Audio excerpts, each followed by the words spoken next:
Malamang marami sa atin ang nahihirapan pa rin bigkasin ng pangalan niya na kapag pinaulit-ulit mo nga ay paniguradong magkakakalyo ka sa dila. Well, siya lang naman ang isa sa pinakamagaling at one of the famous NBA player sa kasalukuyan. Ikaw ba naman maging 7-time NBA All-Star, 2-time NBA Most Valuable Player at 1-time NBA Champion? Pag di ka pa naging famous niyan ay ewan ko na.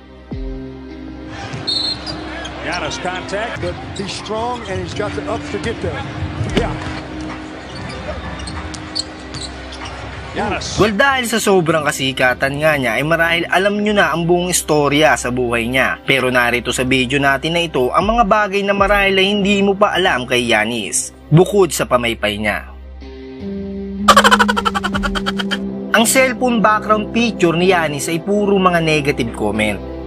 Sabi nga nila kapag ang puno ay mabunga, binabato-bato ito ng may mahulog at makuha. Dahil sa kasikatan niya at husay sa basketball ay hindi nga maiiwasan ang pagkakaroon nito ng mga kritiko. Ginagawa nga niyang background ng cellphone niya ang mga screenshot na may mga negatibong komento patungkol sa kanya bilang motivational sa araw-araw niyang pamumuhay, at mismong siya pa nga ang naghahanap nito sa Twitter ng mga maaanghang na salita laban sa kanya ng mga taong walang magawa na mahiyamong mga tinubuan ng ingrown sa dila. Si Giannis at ang kanyang unang smoothie. Noong 2014 ang first time niyang makatikim ng smoothie. Dahil nga sa sobrang niyang saya, sa unang higop pa lang ay nagmistulan nga siyang bata. Well, ito yung mga panahong halos bagong salta nga lang siya sa Amerika. At dahil nga sa pagka-excited, ay napatweet pa nga itong si Giannis. Kaya ganun na nga lang siyang minahal ng kanyang mga fans dahil sa pagiging totoong tao niya. Ang suit na ginamit ni Giannis during draft night.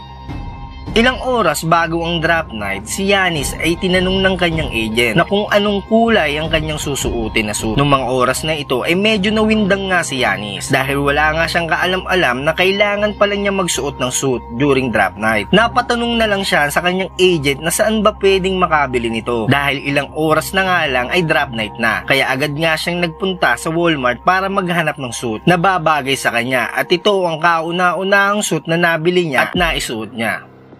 Tumakbo si Giannis papuntang arena dahil naubusan siya ng pera. Oo, tama kayo nang narinig. During his rookie season, matapos niyang makuha ang kanyang unang sahod sa NBA, ay pinadala niya ito lahat sa Greece para makapag-provide sa kanyang pamilya. Kaya ang siste, ayun, zero balance ang ating bida at wala na siyang perang pamasahe para kumuha pa ng taxi papunta sa kanilang game. Running trip si Geekfreak. Pero bago siya makarating sa arena ay may mag-asawang nakapansin sa kanya at pinasakay si Giannis para ihatid sa arena. Naghihiraman nga lang si Giannis ng sapatos at ang kanyang kapatid. Noong kanyang kabataan sa Greece, habang naglalaro sila ng kapatid niyang si Thanasis, nag-iisang pares nga lang ng sapatos ang kanilang ginagamit. Dahil ng mga panahon na ito ay talagang naghihikaw sila sa buhay at hindi sila mabilihan ng kanilang mga magulang ng tig-isang pares ng sapatos. Kaya ang sistema, mga boss, sa tuwing nasa labas ng court si Giannis para magpahinga ay hinuhubad nito ang kanyang sapatos upang ipagamit naman sa kanyang kapatid para maglaro. Pero san ka pa? Ngayon ay iba't ibang klase na ng sapatos ang kanilang naisusuot. Nagkaroon pa nga siya ng sarili niyang signature shoes na Nike Zoom Freak Collection. Pagiging security guard.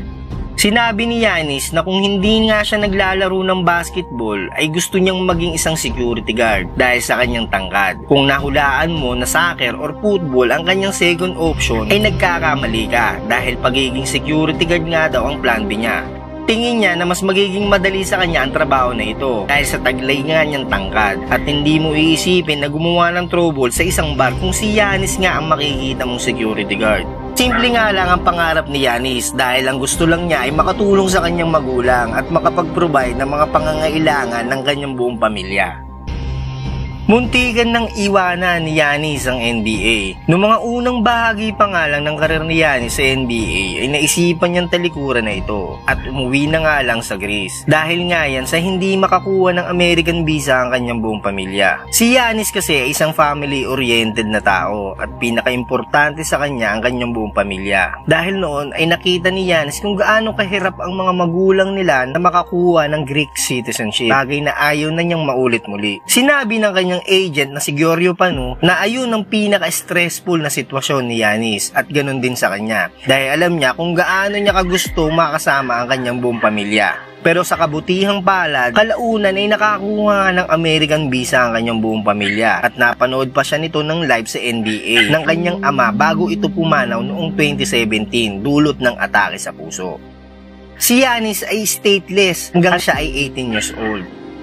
Kahit nga pinanganak sa Greece si Giannis ay lumaki siyang walang permanenteng citizenship dahil ang kanyang mga magulang ay hindi nga kinikilalang legal na mamamayan ng Greece at tablado nga rin siyang makakuha ng Nigerian citizenship. Sa madaling sabi, hindi niya alam kung ano ang kanyang nationality. Hindi rin siya makapag-travel sa ibang bansa o makapag-represent nga sa bansang sinilangan niya. Pero noong 2013, sa edad niyang 18 years old, ay natanggap na niya ang kanyang mga papeles na nagpapatunay na siya ay isang Greek citizen. Ito ay para makadalo siya sa NBA draft noong taon na yun. At makalipas nga ang 2 taon ay nakakuha rin siya ng Nigerian passport. Sa makatuwid ay naging dual citizen pa nga itong si Giannis.